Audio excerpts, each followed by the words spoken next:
Hello, everyone, and welcome to the Social Determinants of Health Academy. This is Sharina Higgins with the National Center for Medical Legal Partnership.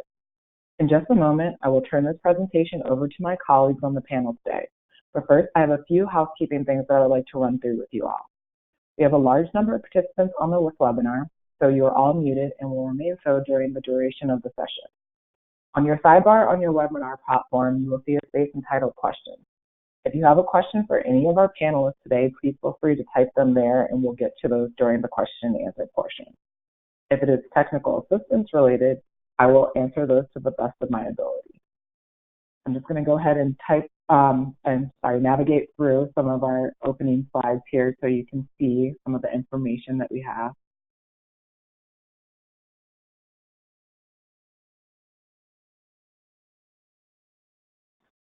Again, this session will be recorded and available for you after the event, and you will get that in an email along with a PDF of the slides.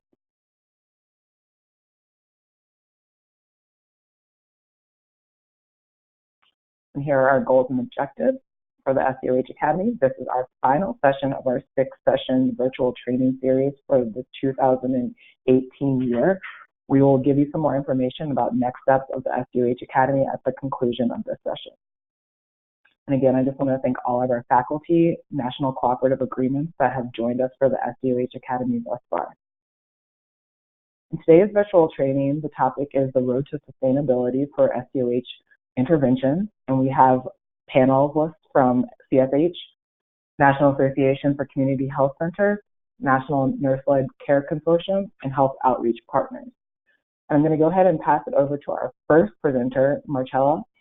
And Marcella will go ahead and introduce herself along with the other presenters as they get to their content. Marcella? Hi, Sharina. Thank you so much. And thanks everyone for joining us today. This is Marcella McGuire with Corporation for Supportive Housing. I'm going to be talking today about sustainable funding streams, trying to keep those programs going in resource-limited environments. I'm going to particularly focus on the promise of value-based payment models and a financing intervention that you find in the housing space called Pay for Success programs as well. Just to let everybody know who we are at CSH, we advance housing solutions. Next slide, please. We advance housing solutions that improve the lives of vulnerable people, maximize public resources, and build strong, healthy communities. Next slide, please. In particular, I want to talk about the maximizing public resources because anyone who works in a health center knows how chaotic a lot of those resources can be, whether you're coming at it from a client, patient perspective, participant perspective, or coming at it from a clinical or running a health center perspective, as I know many of you are today. So we work with communities to introduce housing solutions and financing solutions that promote integration among the different public service systems, really trying to break down silos, strengthen partnerships, and maximize resources. Next slide, please. We're talking now today particularly, and I wanted folks to have the links here if they want to go dive a little deeper. The Center for Medicare and Medicaid Services, or commonly called CMS, has been talking about value-based payment models probably for about 5 or 6 years now. It's important that with all of the proposed changes in healthcare over the past year or two with the new administration, value-based payer is something that seems to be holding on as a concept and as a payment model, no matter who's in the White House. So value-based care is the idea that we reward healthcare providers with incentive payments. We make it easier for them to do the right thing. We do this this has been done most for Medicare in the past 5 or 6 years. These programs are part of a quality strategy to reform how healthcare is delivered and paid for. They're really looking at trying to ensure triple aim, better care for individuals, better health for populations, and lower costs. So the takeaway here is, despite all of the changes in Washington, despite all of the up is down and right is left some days, value-based payer is a model that is being held on to by the new administration. We expect to see ideas move forward there. And to just support that point as well, I want to highlight for folks the National Academy of State Health Policy has put forward a toolkit for states I think this is a really engagement and interest for our audience here, because it's very specifically looking at and recommending how states will work to develop value-based payment models for federally qualified health centers. They talk about state activities in 4 different ways that the states are really doing this the best, are engaging in 4 different strategies. One is stakeholder engagement. From a health center perspective, this means that your executive director, your CFO, your quality improvement folks are going to get invited to more meetings at the state level just to look at how these payment models can be implemented in your community, implemented in your health center. We'll remind again and again the federal requirements that if FQHCs can only enter into value-based payment models if this is something that's of interest to them. They have to agree to that. That all has to be individually negotiated, and the funding they draw down has to be at least the amount that you would get under the prospective payment system or PPS system. So lots of dialogue, lots of conversations there. This is going to be very individualized, state by state, health center to health center, population to population. Be part of that conversation. Make sure that conversation is as valuable as possible for you and your patients. Part of these conversations will look about VBP methodology development, and we'll talk about stages of change in that model. It talks about measurement and reporting. What are the different quality measures that some states are using in order to make determinations, have people's health improved, et cetera. And that's another piece where providers really need to have a seat at the table. And then finally, FQH readiness and practice transformation. This is not a change that happens overnight. This is a change that really happens at the leadership level, commonly at the board level. Commonly, there's a strategic plan put forward that I would say would take at least 1 to 2 years from initial conceptualization to full-fledged implementation, and the states are being encouraged to make sure to give the FQHC community that time. There's a lot in this toolkit also about engaging your primary care associations. Make sure primary care associations are at the table for all of these conversations, all of these partnerships engaged there as well. So more details there, and the link will be part of our, so you can dive a little bit deeper, but those are some of the highlights there. Next slide, please. Just to share a little more on the ideas behind value-based care, what the state folks that you're working with, what are they thinking as they look to reward this system. They highlight something, and this is something you hear just again and again. The current system rewards volume, not value. Anyone who works in a health center commonly may see that they have billable targets. They need to generate this many billable hours in their days.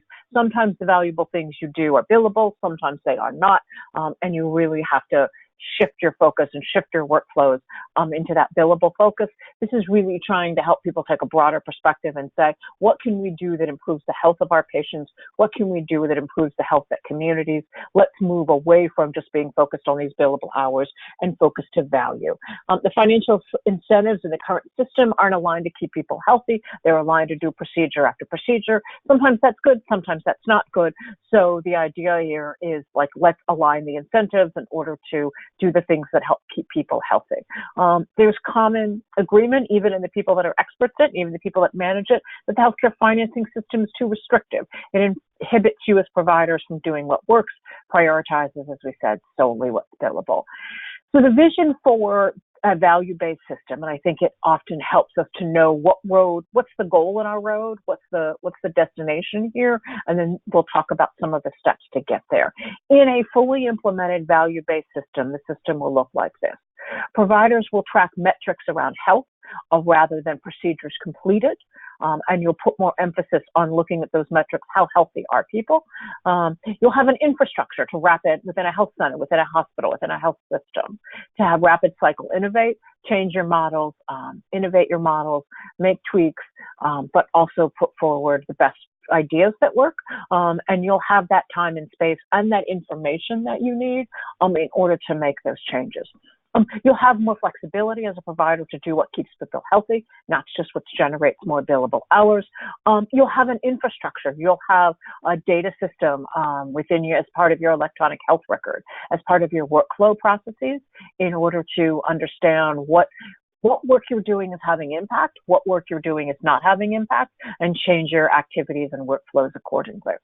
And then also, and this will be the furthest one down the road for folks, providers will take on more financial risk. So providers will get into the work of what's called predictive analytics, the idea of understanding a person has this many challenges, they need these challenges, they need these interventions. We will be able to predict how healthy they will be, what level of healthcare they will need, and then providers will be able to take on financial risk. I know that's a very broad, that's a very far down the road. There's a little bit of sort of 2001 quality to that, but that's really where the system is envisioning that it goes. Next slide, please. But it's important to understand that that's not something that happens overnight, that there are many steps in this process, and I want to take folks through what a couple of these steps are. What's key in the social determinant health work and why everyone is so engaged around it is we see the possibilities. We see the impact that it can have for the health of our patients, for the health of our population. But we know that the financing system needs to change. So there are generally steps in that process, step 1, step 2, step 3. No one goes all the way to full capitation right away, and I want to talk about a couple of these steps here. The first is what's commonly called, and I guess this idea has been around, I've heard around it for about 15 years, is performance-based contracting. What this means is upside risk only. When in my old system we were implementing performance-based contracting, there was conversations with the provider networks. What metrics do you want to see? I know HRSA has a huge emphasis on diabetes right now, so a common performance-based metric might be something like making sure that your systems, your average patient, diabetes patient's A1C levels gets to a certain point. You can measure against change, meaning you can measure, I expect something to go up 10% or down 10% from a baseline. That baseline may be based on your health center. That baseline may be based on your community. But basically what it means is that if your health center meets certain performance-based metrics, then your health center will receive what's commonly called an incentive payment, a certain set number of dollars, a certain percentage of your contract, etc. The first performance-based system we put in place said that if you reached certain metrics, you could get 2 to 5% extra, so onto your budget. So at 100% of your budget, you could get around 102% or 105%, depending upon where you met the metrics. So if the only possibility in performance-based contracting is the addition of more money, but you know that you're going to get at least 100% of your contract, then you're in a situation where you have upside risk only. The second step in this, and this is commonly where folks step back and take a little concern, is what they call downside risk. So downside risk basically means that not only do you have the potential to earn more, but that if you do not meet certain metrics, there is the potential exists to earn less. So just for the sake of math, the contract is for $100 and you haven't met certain metrics. You may have to meet one. I've seen states with 38 different metrics. Smarter states stick to just 2 or 3 metrics and put them in place. So if your contract is $100 and you meet certain metrics, you may get an extra $2, an extra $5 in your contract. But if you don't meet certain minimum standards, certain floor standards, then what that means is you may not get the whole $100. You may get only $95 or $90 or less, etc. So that's in a place where downside risk happens. A lot of folks who've been in the value-based space for the past 4 to 5 years since it's been existing find that that's really the place, not surprisingly, where providers pull back and say, not going to go there. We feel like it's great to have this potential for extra payments, but financially we really can't afford the downside risk. Both of these models assume that you are able to clearly track what those performance metrics are. You are able to watch over time. You are able to manage to some of those metrics. The third stage in this process is commonly what's called shared savings. This is another way in which health centers may be responsible for the whole healthcare costs for an individual. So a Medicaid office may want to contract with an FQHC and say, we're going to have a shared savings pool, and if these folks cost less, we're going to put that money into this shared savings pool. So maybe my historical health costs were I'm going back for just easy math again. My historical health costs were $100 annually, but because of some new innovations, I'm able to have a better diet. I'm able to manage my diabetes. Now my healthcare costs are only $85. That $15 savings is put in a shared savings pool, and the health centers have the ability to draw that down. So next stage commonly found in value-based payments is, and you'll see this in some of the Medicare models, what are called bundled and episodic payments. Healthcare payers are looking for, rather than paying for multiple procedures, paying for what's called a bundled payment for common episodes of care. So if a woman is pregnant and giving birth, and there are no complications with that birth, there should be a standard rate for that. The first procedure that Medicare was looking towards to do this was actually in knee replacements. Knee replacements commonly is a procedure that has one of the smallest level of complications, not none, but smallest level. And so they were trying to bundle and do episodic payments there. States may look at, for a certain care group of people, folks with one medical challenge or another, states may be grouping people in different ways to do these bundled and episodic payments. And then finally, that all the way down the road idea, when a health center has all of the quality metrics, has all of the analytics infrastructure that they can monitor and measure what it is they're doing, that providers would take on full capitation and risk, very similar to what insurance companies do. So you would be able to do this. You would be able to project what you think the patients you're seeing will cost over time, and able to project how much you would be able to bring that down through a variety of interventions in the social determinants of health space, and then you would be able to use those shared savings for that piece. There is acknowledgement, particularly the NASHBIT toolkit mentions this, about how difficult that is for health centers. You have to take everyone you take all comers, you have to serve everyone who comes to you. It's hard for you to predict how many of the folks you're seeing are insured, how many of them are uninsured. And that is a piece that no one thinks that we have the right data, the right backing data for this yet, but it is the vision of where we're going down the road. I will just remind everybody again of the federal law and requirement that health centers cannot be paid less than they would be paid if they remain solely within the PPS system. So we also, in advising states, look at how to ensure that that floor is set, and there are just possibilities for payments beyond that. I wanted to highlight next slide, please. I wanted to highlight a couple of other funding streams that may be novel for health centers.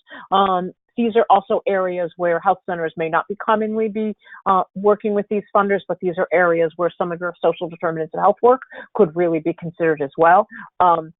Just to let people know, there is a HUD NOFA on the street. NOFA stands for Notice of Funding and Availability. Basically, housing authorities are able to go to HUD now and request resources for vouchers, subsidies for housing from mainstream authorities. So basically what this means is the housing authorities are going into the HUD and saying, we want to serve more elderly people. We want to serve more chronically homeless. We want to serve a non-elderly disabled population. That's what these vouchers are for. And that gives you some partnerships there as well.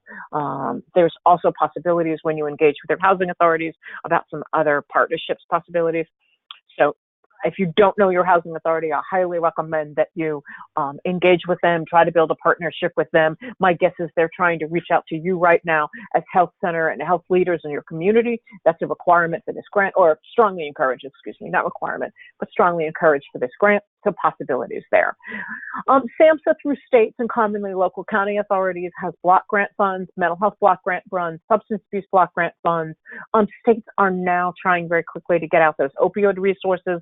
There are new targeted capacity expansion grants on the street from the Center for Substance Abuse Treatment. So new opioid resources. How can you use some of those resources in order to assist in your social determinants of health work? And then a couple of thoughts that folks may not be commonly aware of in the grants and philanthropy world. For states, particularly where states are expansion states, nonprofit hospitals are looking for ways to invest their community benefit funds. So community benefit funds are the hospital funds that a nonprofit hospital commonly a community's anchor institution, but not paying taxes, says these are things that we're giving back in our community in order to maintain our nonprofit status. Commonly, hospitals have paid themselves with those funds for all of the uninsured care that they deliver to folks that come to their hospitals. So in expansion states where the rate of individuals who are uninsured has really bottomed out, hospitals are looking for new ways in order to invest those funds. I think that's a great idea for your social determinants of health intervention to talk about what possibilities there are there. NCOs have charitable foundations that are looking to be engaged in their communities and wanting to do innovative work there. So your social determinants of health intervention may come there. And then another idea that we've seen more commonly, when public sector real estate like a public hospital is sold, there is a foundation that's developed. That foundation develops and supports community health work. That's another possible funding stream for your health center for your social determinants of health work. Next slide, please.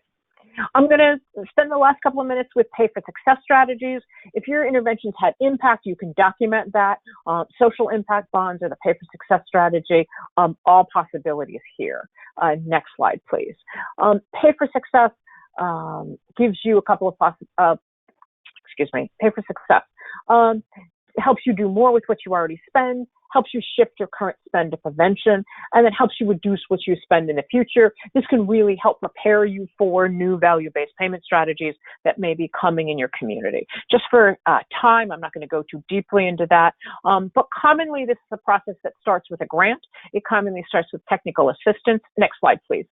For what's called the feasibility process, where there's education around what happens. There's an analysis of what's the target population you want to impact. There's a conversation among all partners around success metrics. You design the intervention and you budget accordingly. You develop financial models for assessment, and then you work about agreement and stakeholders to move forward. Common stakeholders in this process and part of this conversation would be Medicaid offices, county welfare offices, managed care, depending upon what that target population is. If you're looking at families, the homeless system, the child welfare system might be involved. If you're looking at a criminal justice involved population, then the county sheriff, the county jail, et cetera, might be involved. That target population analysis really drives who your stakeholders are. Again, for sake of time, I'm going to stop there, say thank you. And particularly for Pay for Success, I went a little quick there. So if folks have questions, please be in touch. Last slide has my email and my Twitter handle in it. So thanks, everybody. And Sharina, I'm turning it back to you. Thanks, Marcella. I'm going to go ahead and turn it over to Michelle Jester at NAC. Michelle? Great. Thanks so much, Sharina, and thanks, Marcella. So I'm Michelle Jester. I'm the research manager at the National Association of Community Health Centers, and what we've been doing mostly in the social determinants of health space has been working in partnership with AAPCHO, the Association of Asian Pacific Community Health Organizations, and the Oregon Primary Care Association to develop PREPARE. So many of you are familiar with PREPARE, but it is the National Standardized Patient Risk Assessment tool that would really allow you guys to collect that standardized patient-level data on the social determinants. And so thinking about how to sustain this work has been on our minds since the beginning. And so what I'm going to talk to you guys today are just some opportunities that you guys can leverage and to be able to really sustain social determinants work in payment and delivery reform systems. So next slide. So there are several opportunities to incorporate social determinants of health work. So I just have a handful up on the screen, and to be honest, each of these topics could have its own webinar series in their own right, but I'll just quickly try to highlight some opportunities that you can use to leverage and sustain social determinants work. So for alternative payment methodologies, especially under value-based pay that Marcella was just talking about, so for those of you who are in a state to either have or are developing an alternative payment methodology, there are opportunities to really integrate and do more in regards to non-clinical services and social determinants of health work because of that flexibility that APMs offer. So some APMs have payment systems that take into account those alternative touches, or just those other ways of reaching out to the patient and really helping them access that care with enabling services like transportation, translation, and then also having flexibility to really kind of bring more other non-clinical and social services to really better manage patient and population health in a more sustainable way. In regards to health homes, for those who aren't familiar, health homes were created as part of the Affordable Care Act in Section 2703. So you often hear them referred to as 2703 health homes. But those are really designed to create new opportunities through Medicaid to really boost health services to beneficiaries that have complex health care needs, such as multiple chronic conditions, mental health needs, and such. Some notable reimbursable services under health homes include referral to community and social support services, so that's a big one right there, comprehensive care management, care coordination, health promotion, transitional care follow-up, and patient and family support. So that's something else to consider if you are in a state that's implementing a health home. So health homes are now operating in 20 states and DC, and many are connecting health homes to other initiatives. So there are a couple of states, Michigan and Missouri come to mind, and there are several others that are thinking about doing this as well. But they implemented Prepare using community health workers to assess the social determinant of health needs of their patients, and then responded to the social determinant needs identified as part of their health home initiative. And there's some other states like New York that are using health homes to really provide social services to special populations like justice-involved patients. For delivery system transformation initiatives, there's so many, but these oftentimes have requirements related to social determinants. So whether it's a requirement to partner with community-based organizations, those social service organizations, or as Marcella mentioned, oftentimes it might have measures, and these new measures sometimes incorporate social determinants as part of the measures. So again, that's an opportunity to really kind of do more work around social determinants as well. For state innovation models, these were launched by the Center for Medicare and Medicaid Innovation, and they're really designed to accelerate that broad-scale development and testing of new service delivery and payment models. So as part of this, some states, like Iowa comes to mind, have really integrated social determinants as part of their SIM grant, because the major goals of that are to really improve the quality of care while lowering total costs. And so people realize that you can't really do that without also considering the social determinants. Marcella kind of talked about this already, so I won't go into it, but in regards to hospital community partnerships, really hospitals are exploring those partnerships with health centers and other community partners to improve the health outcomes and reducing costs, often by working together to reduce those avoidable emergency department use. And again, so many have been using that community benefit that Marcella mentioned to really implement social determinants of health programs as part of this. And then finally, community-centered health homes is kind of a more recent framework, but it's really meant to go beyond the patient-centered medical home to incorporate community health needs, such as social determinants. And so many private foundation funders are really interested in this model as a way to drive upstream investment to address those root causes of health, and then to promote partnerships across the community. So next slide. So while these are just some opportunities to incorporate social determinants of health work, our ultimate goal is to make work on social determinants reimbursable and funded, because many of you are already doing a lot of this work or provide a lot of non-clinical or enabling services, but you just currently aren't reimbursed for them yet, as Marcella mentioned. So really, to kind of get social determinants work really more sustainable and reimbursable, what we really need to do is document all of the work that you do to address social determinants to build that evidence base. So it's not just enough to have the data on the social determinant needs of our patients using tools like Prepare, but we also have to demonstrate all of the services and outreach and partnerships that are needed to properly address social determinants and care for those patients. So we kind of like to think of this as an equation. So you have to first demonstrate that your patients are different and are more complex, but therefore they need different services. But to really do that properly, you really need, therefore, different payment systems to make that kind of work sustainable. So that's kind of the equation that we like to think about. So we're really hoping that with this evidence, we can demonstrate the effectiveness and the value of social determinant interventions and non-clinical services in improving outcomes and lowering total cost of care, and really use that to advocate for those payment systems. Next slide.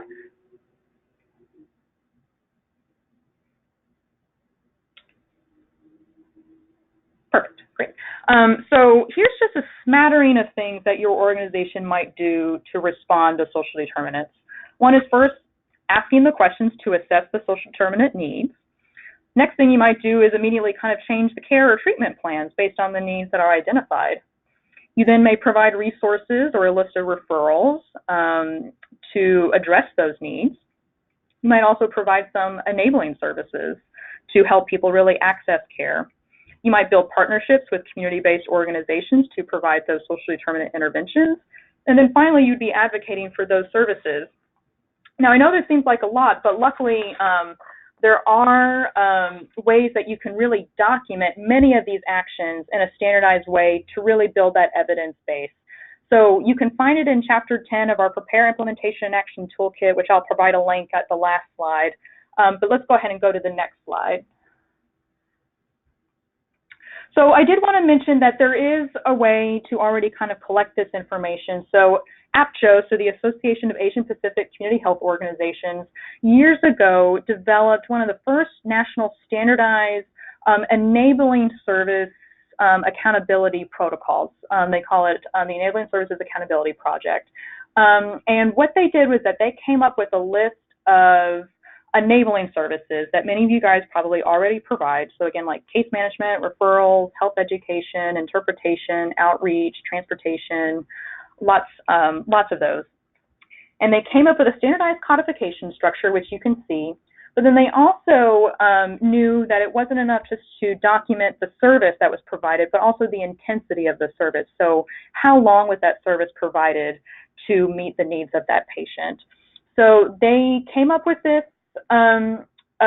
standardized protocol to collect this data, and next slide, and they worked in partnership with several different organizations to build this into a couple of different electronic health records.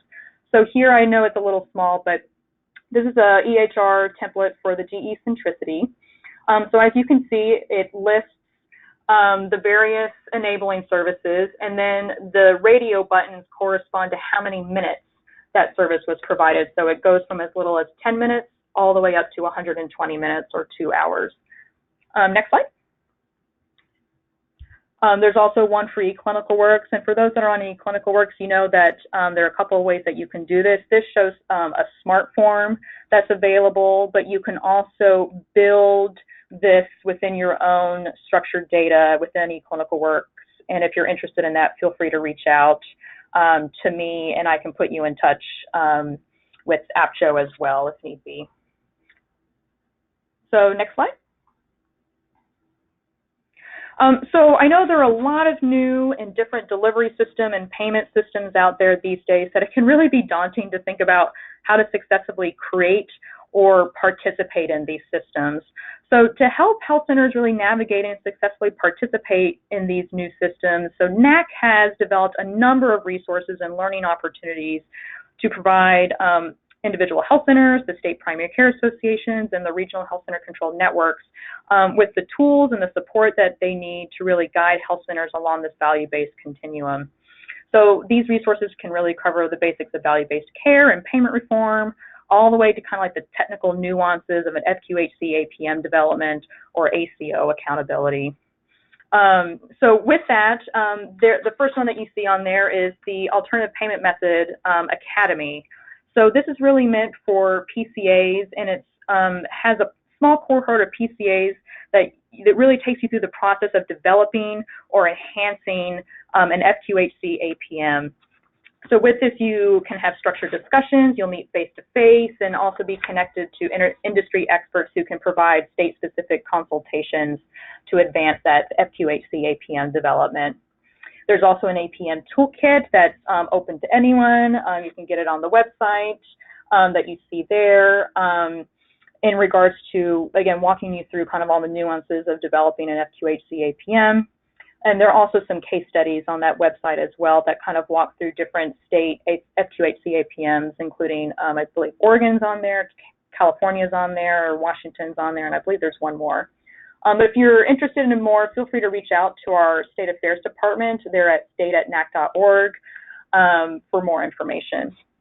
Now, in regards to payment and delivery reform, We also have lots of learning opportunities for that.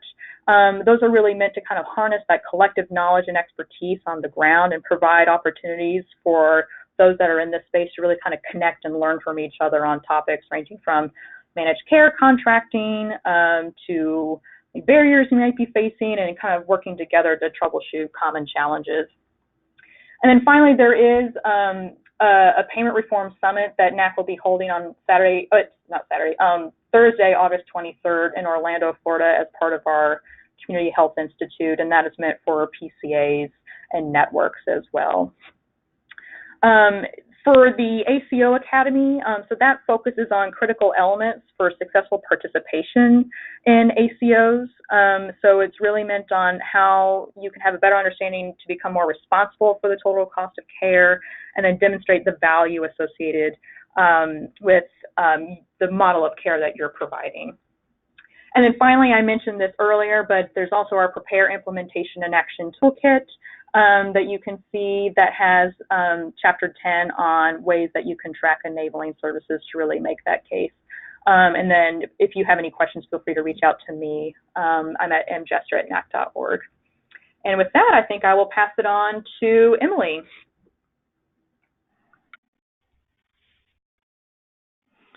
Thanks, Michelle, and thanks all of you for joining us for today's presentation.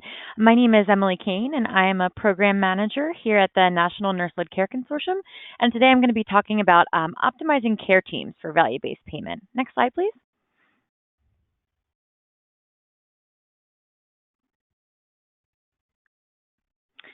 So the National Nurse-Led Care Consortium is a member organization that supports nurse-led care across the country.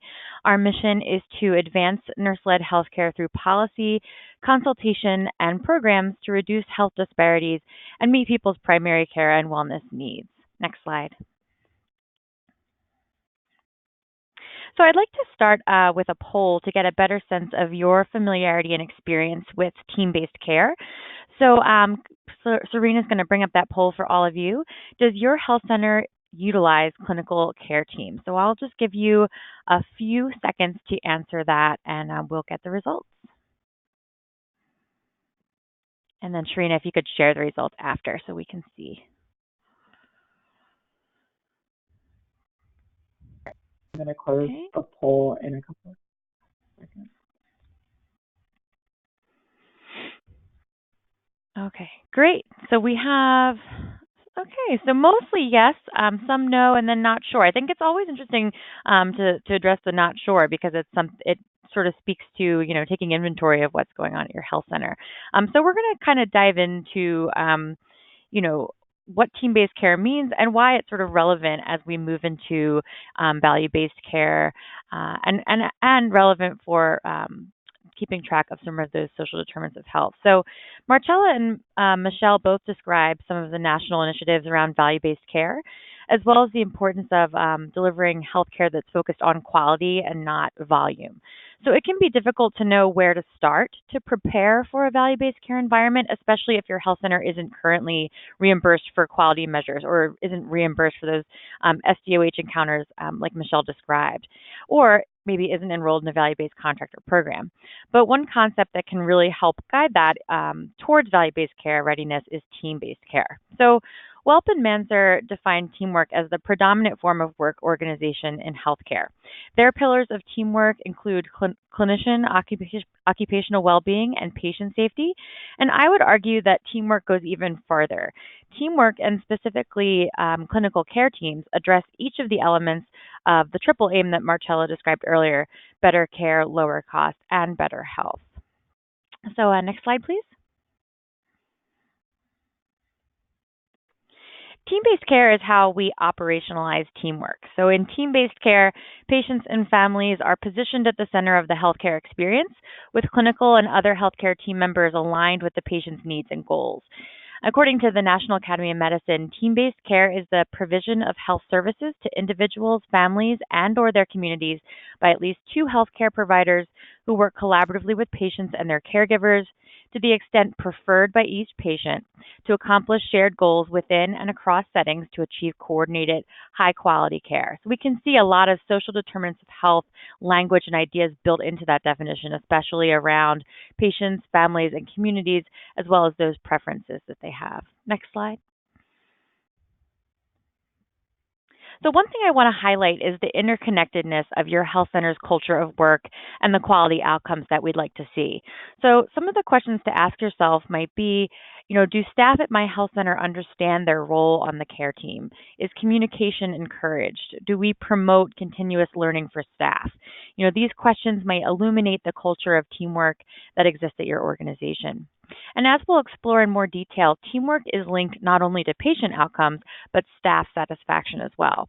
So teamwork, culture, and quality are three things that cannot be separated. Next slide, please. So this diagram helps us visualize the aim of team-based care, which is to facilitate a healthcare experience that centers around the patient and their self-defined family. So this includes, again, those social determinants of health that impact a patient's ability to adhere to a plan of care. I would encourage all of you to think through the current makeup of a clinical care team at your practice, or for those of you who said no to that poll or said they weren't sure if your health center is still thinking through the implementation of care teams, what an ideal clinical care team might look like. So care teams are particularly useful for particular patient populations, such as a cohort of high-risk diabetes patients, pediatric patients, or those needing assistance in accessing community supports. So in a care team, each member works to the top of their license to avoid duplication and optimize the patient experience so that care is coordinated and seamless. Next slide, please. So we conducted a literature review of research around team-based care to get an idea of the efficacy and potential cost savings associated with care teams. And as we know, a lot of emphasis recently has been on sort of saving costs with healthcare delivery. So providing patients with team-based care has been shown to increase their satisfaction, engagement, self-care, and disease-specific outcomes. However, the benefits of care teams extend beyond the patients. Team members see improved satisfaction, productivity, accuracy, and turnover rates as well. So you can see how utilizing and optimizing care teams can effectively prepare health centers for a payment environment that emphasizes quality. Next slide. We can see that team-based care and value-based payment both emphasize quality. So team-based care shares the same goals as many, if not all, of the value-based payment structures that we heard about earlier. So to promote effective chronic care management, make care affordable, promote community and population health, make care safer, promote effective care coordination, and strengthen patient and family engagement. Next slide. This logic model lists some of the main elements of team-based care and how each of those elements are related to the tools and resources we use to implement care teams, as well as the outcomes we'd like to see on a national level. So we heard about the triple aim earlier, but recently a fourth aim has been incorporated to address burnout and provider shortage, and that is more satisfied providers.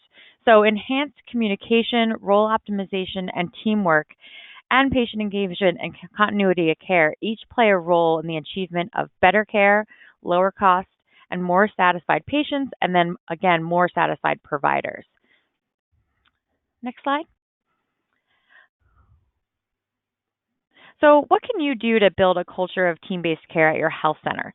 No matter where you are in this process, it's important to get a sense of how your health center staff currently perceives teamness at your health center. This can be assessed through a variety of tools, including the ACE-15 and CPAT assessments. I'm happy to share links to those assessments for you after this webinar. You can also build team-based care efforts into your quality improvement initiatives through NCQA, the Joint Commission, or other accrediting bodies. And finally, you can seek out trainings that address some of the unique concerns for your health center. So NNCC offers trainings on team-based care implementation and optimization, as well as care coordination and patient-family engagement. And there are also really great resources through AAPCHO, the Institute for Healthcare Improvement, and CMS, NAC, among others. So I'm happy to share those resources as well. Next slide.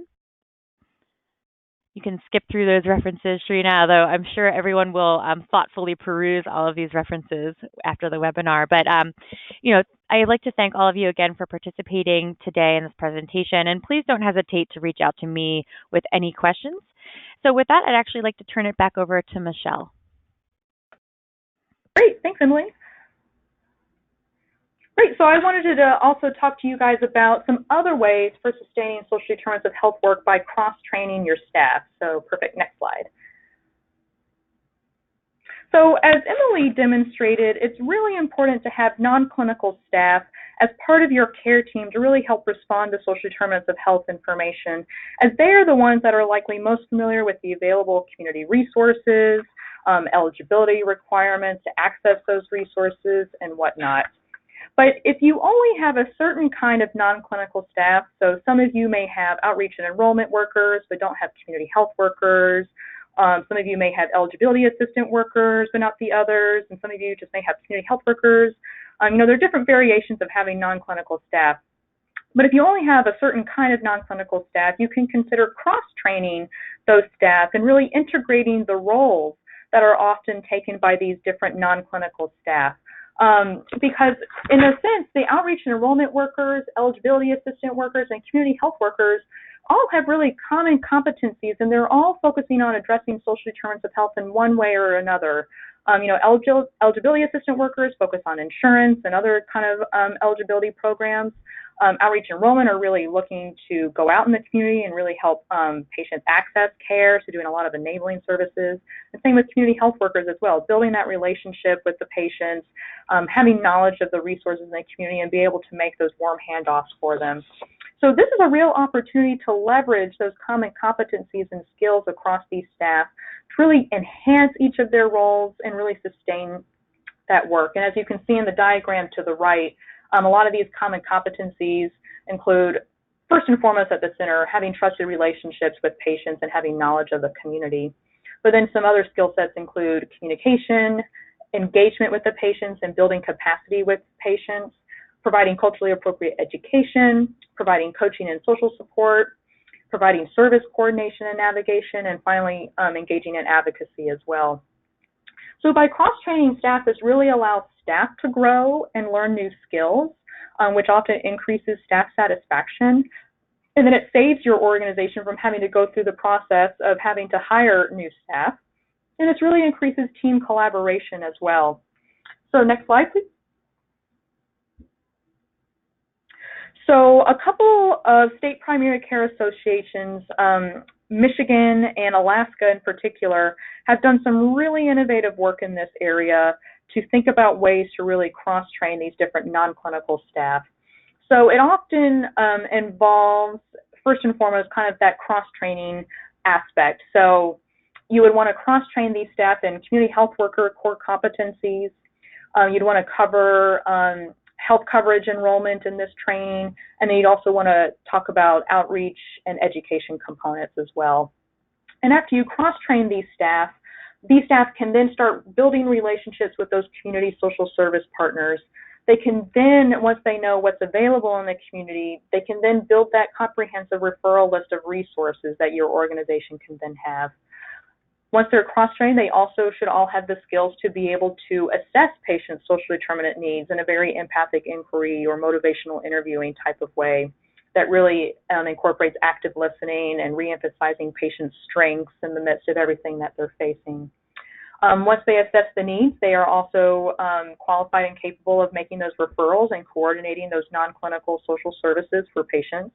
And then again, bringing back to that team collaboration, this also provides an opportunity for all of them to huddle together regularly to debrief about what they've learned, share resources that they might have learned exist in the community, and then troubleshoot challenges together. Next slide.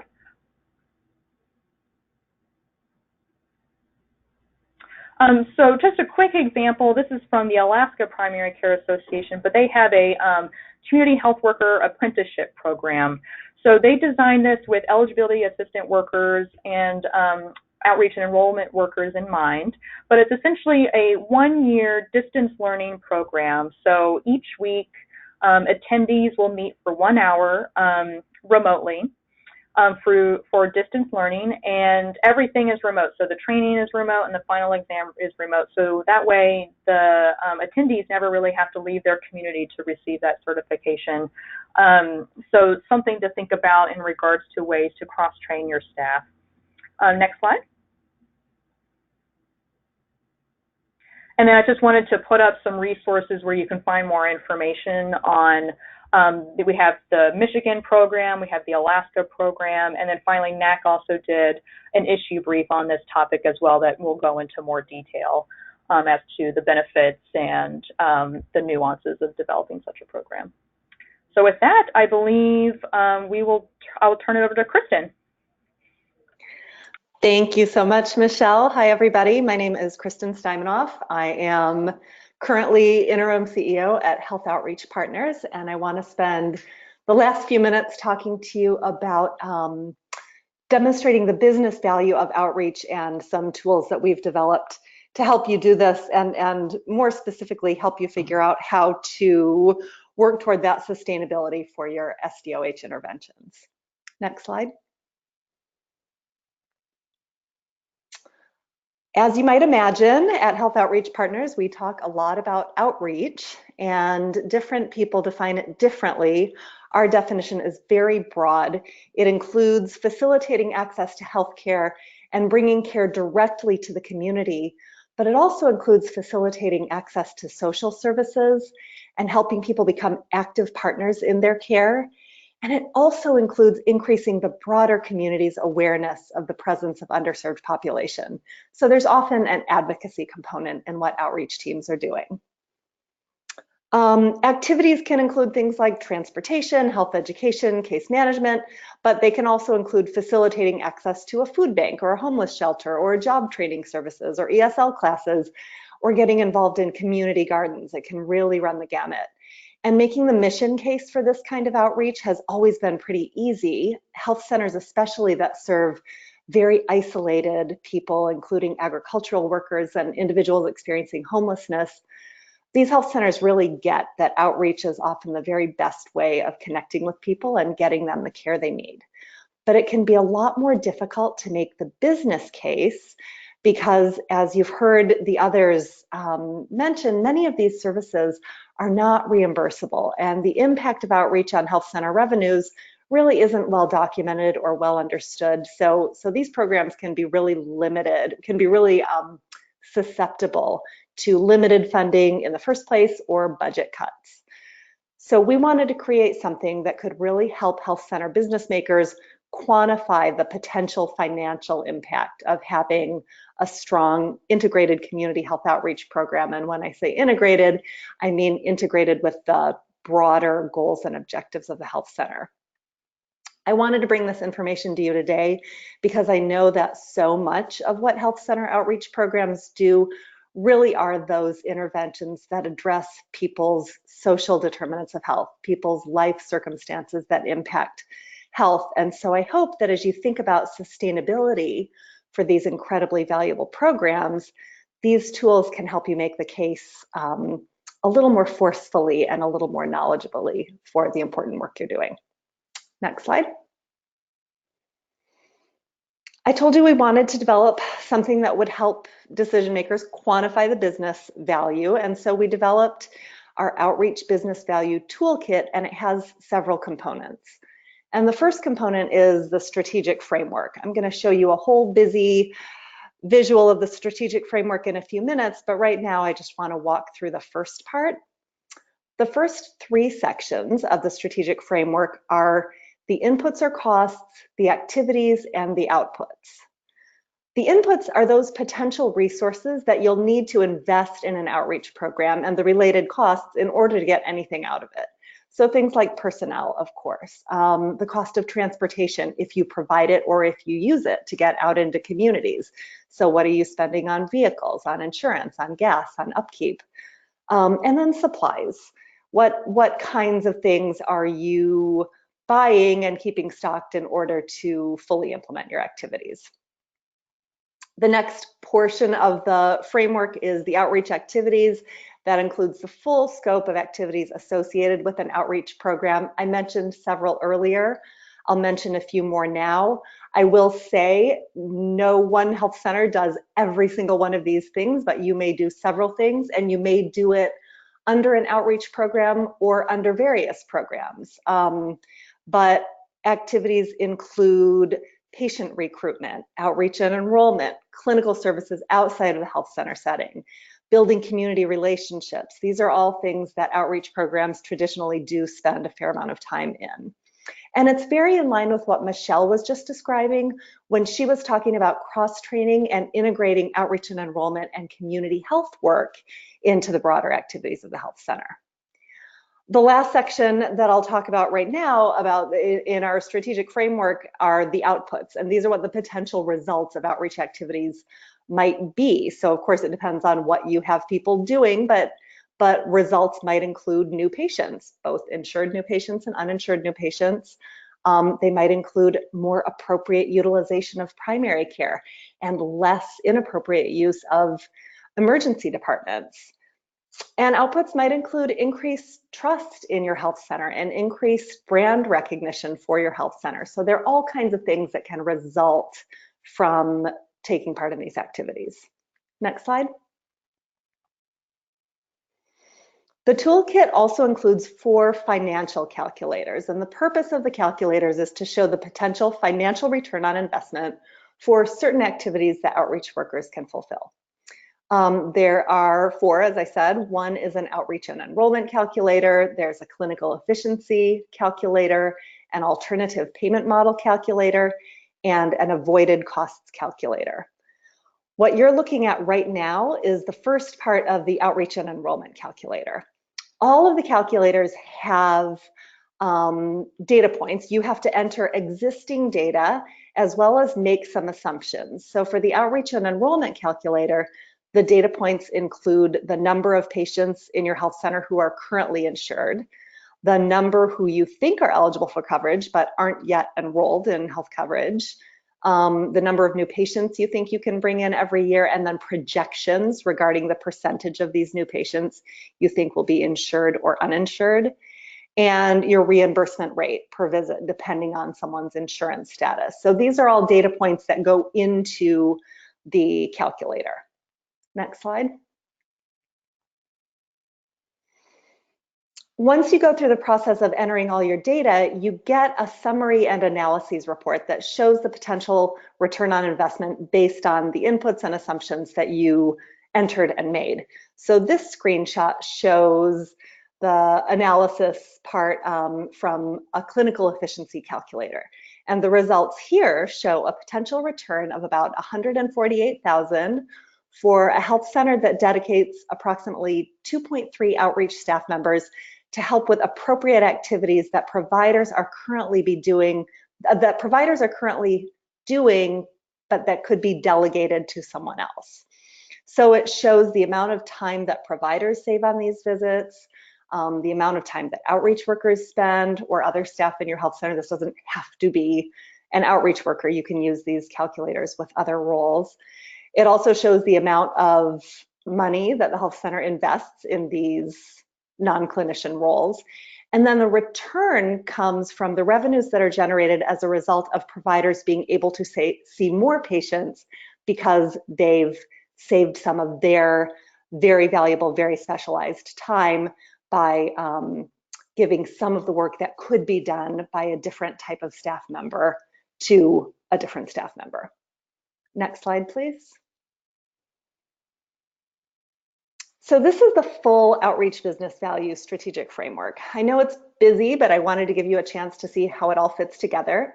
It's designed using a logic model approach. And so the logic model here really draws connections between those inputs and activities and outputs and the potential financial benefits that would be most applicable in an individual health center situation. So the first 3 columns are the ones I talked about a little earlier, the inputs, outreach, activities, and outputs. And the 4th column shows the potential financial benefits grouped under 4 headings. The first heading is patient revenue and grant funding. The second is improved clinical efficiency. The third is earned payment for triple aim outcomes. And the 4th is avoided costs. And then the fifth column includes factors to consider when trying to determine which of these kinds of activities and therefore which calculators might make sense for your health center. And it points to the calculator that corresponds to each of the financial benefits. So as you go through these questions, you might realize, you know, not all these calculators make sense for me, but one or two might be very valuable to do some investigation with. Next slide, please. When we were doing our research as we were developing this toolkit, we interviewed a lot of health center leaders and other stakeholders. And something that really came out was that the more fully an outreach program is integrated into the broader goals and objectives of the health center, the more likely it is to be sustainable. So we sort of dug into what that integration looks like and identified 6 dimensions of outreach program integration. And you can see those in the first column. They're alignment of goals, leadership, communication, infrastructure evaluation, and financial integration. And then the next 3 columns are examples of what a program that's not integrated, moderately integrated, or fully integrated across each dimension might look like. It is important to understand that right now, some of the interventions you choose to address your patient's social determinants of health simply might not be reimbursable. And by no means would we advocate for only focusing your efforts on the things that can feed into the calculators and show a financial return. But what we hope that this toolkit can help you do is set up a system where the staff who are doing this work might also be able to contribute in some way to overall sustainability and therefore ensure that your program gets paid for and sustained in the long term in other ways. Sharina, if you could put up the link in the chat box to the Outreach Business Value Toolkit, that would be great. So you can click on that link. It'll, if you're interested in exploring this for yourself, it'll take you to the section of our webpage that will guide you through the process of registering, and it is free for health centers and primary care associations. So you're very welcome to explore that, and if you would like help exploring it or would like us to talk you through it in a much more detailed way, we're very happy to do that. Just let me know. Next slide. Okay, I'm gonna wrap up with just a brief note about some guidance that we have developed around leveraging outreach staff to contribute to value-based care models. And Marcella and Michelle both talked about value-based care and alternative payment methodologies, and Emily talked about the link between team-based care and value-based care.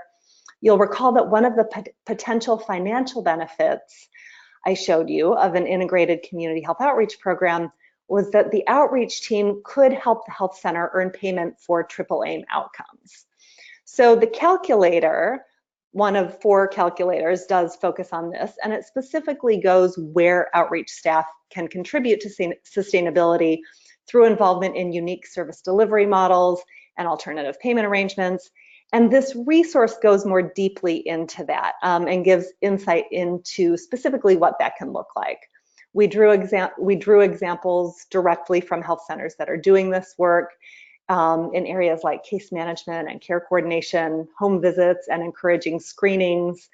And I hope it will give you some deeper insight in how you can really leverage your outreach team to help with the sustainability of these fantastic things you're doing to address the whole person in your health center.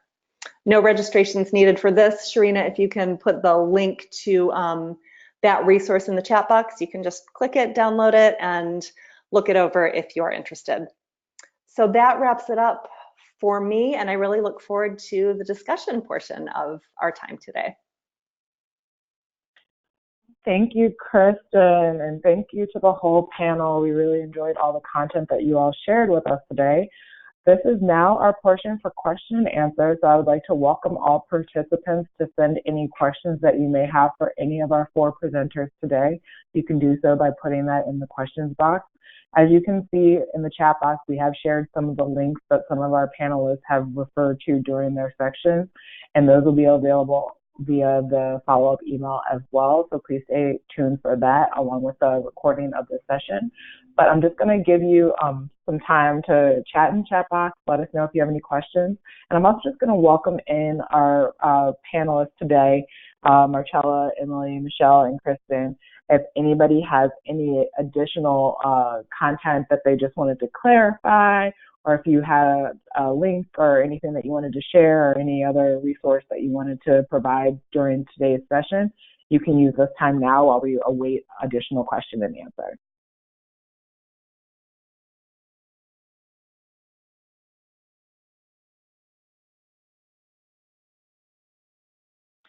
This is Emily. I would just say and encourage folks, I think it was Michelle who talked about sort of capturing SDOH elements in your EHR and like ways to capture data about SDOH and what you're currently doing. I would just want to reemphasize the importance of that, not only for demonstrating the work that's being done around SDOH, but you know, your own patients' needs and sort of the full sort of scope of what is sort of relevant and of interest about that patient and family, so that that can kind of inform your care of that patient. So just wanted to really just re-emphasize the importance of capturing that data, not only screening and using tools like Prepare, but really notating it somewhere that can be of use, not only to demonstrate what your health center is currently doing in terms of value-based care, but really just capturing that data for patient care. And Emily, while I have you, we do have a question that came in specifically for you. The question is centered around, does the team-based care model work for community-based organizations as well, or is there a different model for community-based organizations? Yeah, I mean, that's a good question. I think that when we typically talk about community-based organizations, so I'm assuming we're talking about maybe housing authorities or schools or other organizations, even maybe some like legal organizations, we really talk about those community organizations as part of a medical neighborhood. So, and that's something that is really also super relevant for health centers as they consider, you know, what are the community supports that my patients need and how can I really optimize those partnerships to close gaps in care. But as community members and organizations are part of kind of the health of a patient, we really talk about how they're part of a medical neighborhood along with the provider or along with the health center. So we often find that if health centers feel that community organizations play a large role in their patients' health, even establishing really concrete partnerships, like maybe even MOUs or you know, memorandums of understanding with community partnerships, so that they can sort of solidify the importance of that connection. So I'm not sure if there's a different model for community-based organizations necessarily, but I certainly think that there's room for us to include them in even just our team-based care sort of framework. Yeah, definitely. Thank you. And I have a question for Kristen next, and I'm just going to go ahead and scroll back up. Kristen. So do you have an example of a fully integrated health center that you would like to share with the group? Yeah, you know, it wouldn't be one example of a fully integrated health center. There are examples across each of the dimensions. So I'll give you a couple of examples of what it might look like across each of the dimensions. So remember, there were 6 dimensions: alignment of goals, leadership, communication, infrastructure, evaluation, and financial integration. And under alignment of goals, it really does look like the goals and objectives of the outreach program being very closely connected to the goals and objectives of the health center. And that might look like an outreach program plan that flows from the health center's healthcare plan or broader business plan. You know, to what degree are those broader goals used to plan the activities of the outreach program? So that's an example of what goal alignment might look like. In terms of leadership, really making sure that the voices of the outreach program are at the table, that they're represented, and that they're hearing the voices of the clinical leaders and the administrative leaders. And often this can look like having the outreach program director as part of the senior leadership team. Infrastructure is really all about making sure that your outreach program is treated as professionally as the other programs in your health center. So having really clear job descriptions and protocols and procedures. We have found what we have found over many years of working with outreach programs is that oftentimes people who are doing the outreach work are very isolated. They're often communities. Nobody who's at the health center really knows what they're doing or where they are. They know they have an outreach team. They don't really know what they're doing, and there's not much communication, and there's not much linkage, and it can be very isolating, and it can be very disempowering. And so by having this constant alignment and having really professional expectations of what the outreach program should be achieving, you're going to create more knowledge across team members, and you're going to create a stronger program. So I hope those examples are a little bit helpful, and I can certainly offer others if anyone would like to follow up. Thanks, Kristen. And our next question is for Michelle Juster. Michelle, are you there? I'm here. Okay, great. So can you talk a little bit about how to marry the ICD-10 codes associated with prepare codes and the codes for enabling services in order to fully document non-clinical interventions? And a second part to this, are there any workflows associated with this process? Absolutely, that's a great question. So with the vast majority of our prepare electronic health record templates, the EHR templates are automatically mapped to ICD-10Z codes where they exist. So ICD-10Z codes do not exist for all social determinants of health, but we are part of an advisory committee that's being run out of SIREN. That stands for the Social Innovations Research and Evaluation Network. That's based out of the University of California, San Francisco, but they've really brought together a lot of thought leaders on how to recreate standardized codes for social determinants that don't exist in ICD-10 essentially. So we're really trying to flesh all of that out. But hopefully with the EHR templates, that once you use prepare and identify that there's a social determinant of health need, the ICD-10Z code pops up depending on the response choice that you select. And then there is an opportunity for you to click on that Z code and add it to the problem list or the diagnostic list, depending on what it's called. So that's where the marrying between ICD-10 and prepare comes in. And with enabling services, so with the GE centricity template that I showed earlier, you can get to that enabling services template from prepare. So there's a separate little tab that you just click that says enabling services that then allows you to document your responses essentially. But it's still not as integrated and as seamless as we would like it. So actually one of our major projects that we want to do is for the next iteration of prepare is to have both prepare and then enabling services really integrated together in the same template as opposed to having two separate templates to really allow that ease of, okay, you identified that transportation was a need, here you put that, you check that transportation was a need using the prepare template, and then right next to it you can then document transportation service was provided for X many minutes or something. So we really hope that it's a much more integrated process. So that's something that we're working on with our partners at AAPCHO and OPCA as well. I had one last thought, but I just lost it.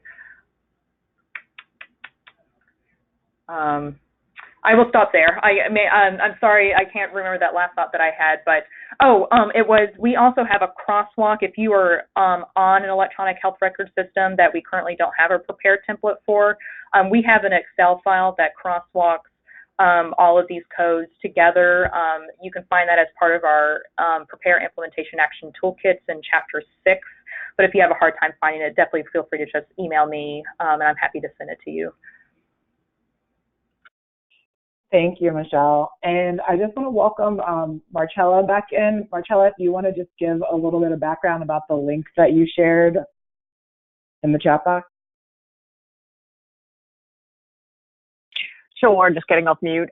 Yes, so the site I shared is CSH's Pay for Success site. Generally speaking, Pay for Success projects are a year to longer of planning.